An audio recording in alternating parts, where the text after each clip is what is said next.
Welcome back to the channel and welcome back to another edition of Where I Went Wrong. And in this edition of Where I Went Wrong, we are having an edition Where I Went Wrong, UFC Vegas 38, Santos versus Walker edition. Or you can say UFC Vegas 38 or UFC Fight Night Santos versus Walker, however you want to say it. But it's going to be a shorter one. And firstly, where I went wrong right now is that I posted this video, 2 days after the event. So it was Saturday. Could have posted it Saturday night. Well, card wrap around 12, so it's basically Sunday, but basically Saturday or Sunday.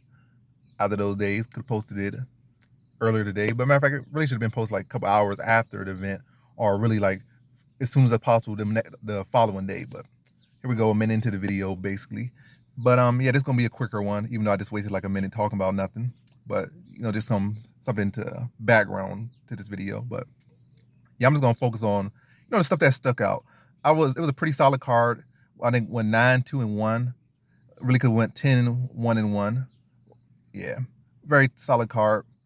And yeah, I think it's a couple things to draw back on, but for the most part, like a solid card. What it's like 3 real solid cards in a row, like real solid cards in a row. Like barely losses, barely much to really note negative. But there's always like stuff to look at and grow from. Whether you had a good card or a bad card, maybe sometimes you have to learn more. Like you have more things wrong in the bad. I mean, the good card than you had in the bad card, to be honest. But yeah. So yeah, I'm on this. I said yeah like 200 times this year, but I said dear, and I even said put a yeah in the dear like yeah. But either way, let's get to it. I'm already like just rambling at this point, and yeah. But so first I'm gonna start with the Edgar fight. Edgar versus Shayna Young. Stephanie Edgar versus Shayna Young.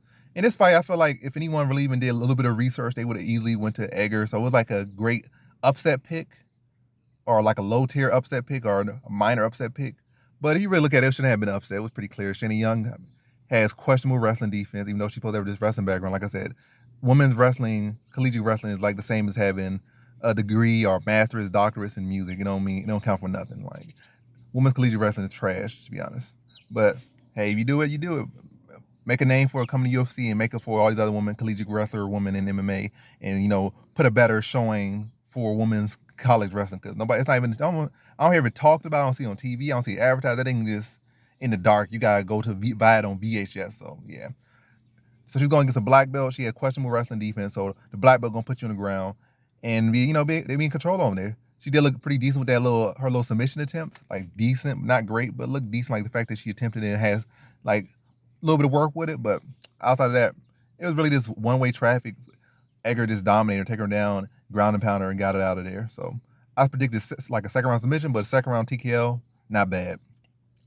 Now I'm gonna go to one of my 2 losses, and that was the Malarkey fight versus Devontae Stevens fight. I didn't expect Devontae Stevens to run.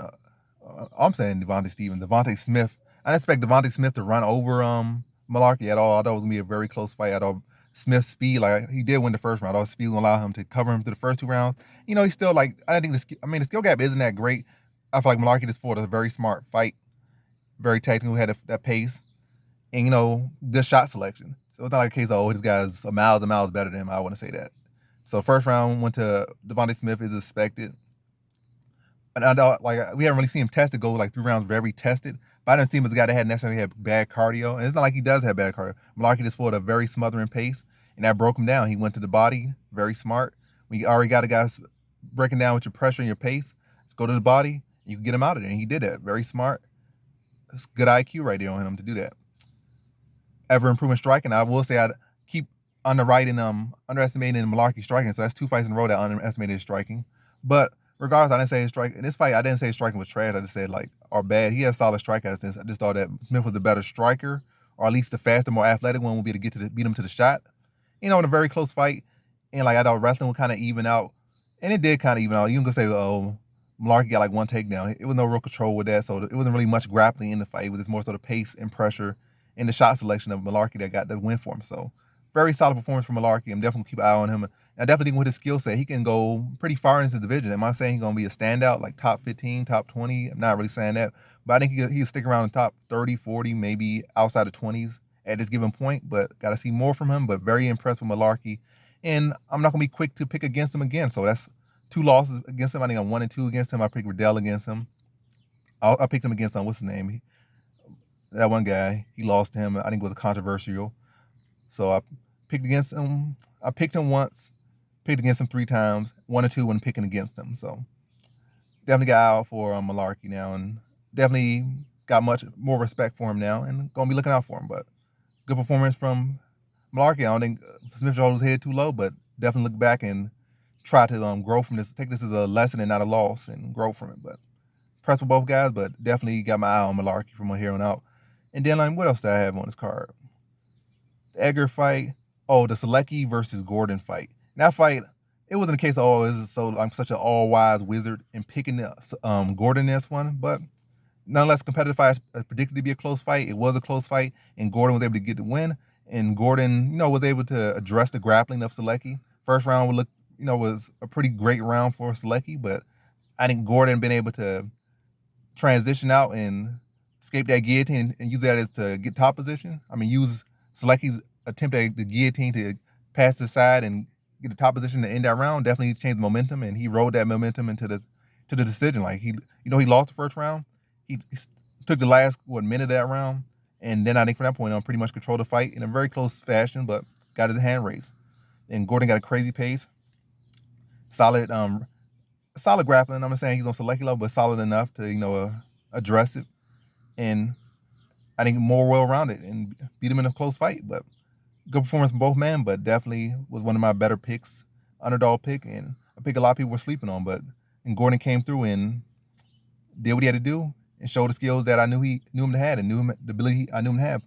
One thing I will say for him, I'm kind of concerned about him trying to call out Paddy Pimblett. Not because Pimblett is such a great fighter necessarily, but Pimblett, Gordon got questionable chin. His striking didn't look all that great in that fight against Selecki. His striking should look even better in this fight. Not to say it looked bad, but it should look even better against Selecki. And going against Pimblett, I'm not saying Pimblett's such a great striker, but Pimblett gonna let his hands go, and I don't really trust Gordon's chin, so I feel like I'm gonna pick Pimblett in that one potentially. Yeah, Gordon looked good, but did not look great to be honest. But got his hand raised nonetheless, and I think he more than deserved that win. But perfect prediction, decision, close fight, and yeah, and that's that fight. Then I guess what else? My next loss was the Circanov versus Jocko fight, and in this fight, so again, only not to think this is a video where I'm bashing myself or a video where I did so terrible. I went 9-2-1, a pretty great card. So yeah, just to drop that in there again. But then the next fight, this is my second loss. Like I said, I'm just really doing a quick through on this one, like not really trying to go for 30, 40 minutes or 20 minutes. Probably wrap this up in 15 minutes. But yeah, back to the thing. So Circanov versus Jocko. I feel like this fight really could have went either way and kind of played how I predicted it to be. I thought Circanov would have just a smidgen more control, maybe in maybe one or first or second round, like he would get a takedown, maybe have a minute or two, or maybe even matter of fact, even just a minute, maybe 30 seconds to a minute of control time, on the ground, take him down and control him for 30 seconds to a minute in one of those other rounds. But it wasn't the case. He didn't really get no real control time to the third round. He did have a lot of cage control time, put him in his back in his cage. And for that factor, I feel like in most cases in fights like this, the guy that is Circanov would win in most cases. Nowadays, we're starting to see more guys that are in the position of Jocko win these fights, but most cases, you still see a guy like Circanov win because it wasn't a whole lot of striking by either side. I think the differential was maybe 5 or 10 at max over 3 rounds. And you got to count that in the third round, Circanov did get 2 or 3 takedowns and then have a minute or something plus of control time. So it's not like Jocko just unloaded 20 strikes on him, ever have him hurt or anything. It was no shots of real true significance on either side. The striking total was very close. And then on top of that, Circanov had the cage control time. He had Jocko's back against cage a lot of time. He had Jocko freezing up. And Jocko was so concerned, like he even said, every time I throw 1 or 2 strikes, or any combination more than 2, or any combination more than 1, or more than 1 strike, the guy's up underneath me holding me against cage. So not the best, not an actual strategy to defeat your opponent, but it's a game decision to get a decision over your opponent. And this bird trying to get some 2 minutes of fame over here, but whatever. Whatever. But yeah, very close fight. I'm not mad at the decision either way. I ain't lose no sleep over it. I ain't crying over it. I ain't mad about it, but I'm just saying my honest opinion on how that usually goes. But very close fight. As I predicted, I didn't think it would be no wide blowout for either guy. Could have went either way. Definitely could have went either way. But Jocko got his hand raised. I guess the thing I could say to look for within this fight, and actually look at some constructive criticism, even in a fight that was close and could have went either way, the other way was that Jocko, I did know he had good solid takedown defense. I did feel like um Circanov could test it a little bit more and would have success, and he did. I think we had like 3 or 4 takedowns, so he did definitely pass the takedown test, just not run it out evenly over the rounds. It was like all in one round, really. He did have a control time, but again, knew Jocko was the better striker. I knew Circanov striking ain't really much to write home about at all. I know Jocko striking ain't all that great, but definitely on a different level than Circanov's, for sure. Definitely is a much more credible striker. You wouldn't even call Circanov a credible striker at this point. He's a passable striker, but yeah. So it was definitely a case of you got a guy that's kind of coming there pretty much one dimensional versus a guy that's has solid enough takedown defense, and the better striker clearly. Typically in those cases, the guy that's with a solid takedown defense and better striking will win because they got a one-trick pony. They can stuff his takedowns, outland them, and probably beat him on a close decision in most cases. And that what happened, but it was a split decision that I felt could have went either way. And in my opinion, I would have scored it for Circanov. But again, nothing to be mad about, but definitely stuff to look forward to. As far as both guys, Circanov, I don't think he's going to go very far in the middleweight division. I feel like he could stick around, but he's going to be in the same position he was at light heavyweight at best. You could cut down, but I think the thing to do is to, flesh yourself out as a fighter instead of trying to cut weight. I can see if you already a fleshed out fighter and the guy's just too big for you, then you go down in weight, or say you're as good as you're gonna be, but the guy's more technical than you, a little more faster than you, your technique, your style relies heavily on your speed and timing, then go up. But if you're not fully fleshed out, there's no point in draining yourself. And now you just spending your camp just trying to cut weight. And then you're losing cardio, using the chin, losing power, losing this and losing that, just to go down in weight class and be the same fighter you were there or less. So don't make no sense. But I don't know, maybe at the time he thought it was a smart thing, but really look at him like he looked very thin in the butt. Like he just lost his legs, his butt, everything. He looked like a UFC 4 character, how they be all big up top and be having these little skinny legs. It just didn't look right. But I'm not saying that had anything to do with his losing. I think more so, again, not evolving himself or improving upon himself and just looking to cut weight, hoping to be the bigger man and stronger man and take guys down and lay on them. That's not going to get you no belt at 185. That's not going to get you to a title shot at 185. That might at best get you to top 15. I don't see that. I probably see him falling around. Matter of fact, he might be able to make top 15, but definitely don't see him making any real big waves in this division unless he actually proves upon himself. And if you're spending most of your camp trying to cut weight, it ain't going to happen. That's all I'm going to say. It ain't going to happen. So for him, either if he can't get better and cut weight, then go back up to light heavyweight and just work upon himself, or maybe even go to heavyweight. And then without having to cut weight at all, maybe prove upon the skills or something. Work on his technique, use that against the bigger heavyweights or something. But at middleweight, he just a sucked out version of himself that's not getting better. That's my message to Circanov. Then as far as the rest of the card, pretty solid. Like I said, 9-2-1. Again, I repeated for the 100th time, but solid card. Hope to continue this streak and just keep putting solid cards together and keep doing solid research and allow all to come to fruition. Let me say that word again, to fruition. But solid card nonetheless.